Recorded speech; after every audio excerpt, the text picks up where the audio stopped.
ये अपने हाथों से बनाया मैंने। बहुत अच्छा बनाया है। इसमें सॉस कौन सी डाली है तुमने? कह लो कि मोहब्बत मिलाई है। क्या हो गया? ये बहुत गर्म था, मेरा हाथ चल गया, बहुत गर्म था ये।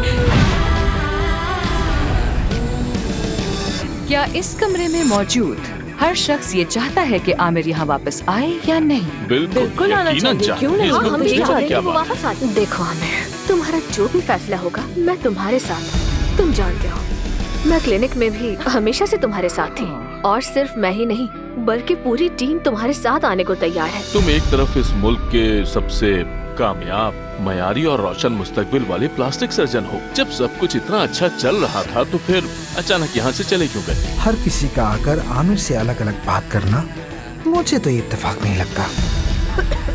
तुम ठंडा पानी पीना चाहोगे? एफसन साहिबा के लिए मेरी तरफ से एक ठंडा पानी। ड्यूटी का वक्त करीब आ रहा है, चलो तैयार हो जाओ, हम जा रहे हैं। इस्तीफा दे चुका हूँ, वापस नहीं जाऊंगा मैं। तुम्हारा इस्तीफा रिजेक्ट कर दिया है मैंने। तैयार हो जाओ, 1 घंटे में तुम्हें क्लिनिक पहुँचना है।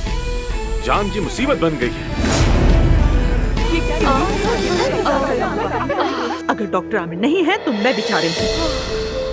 आमिर साहब ने आज के दिन की तमाम अपॉइंटमेंट्स को कैंसिल कर दिया है।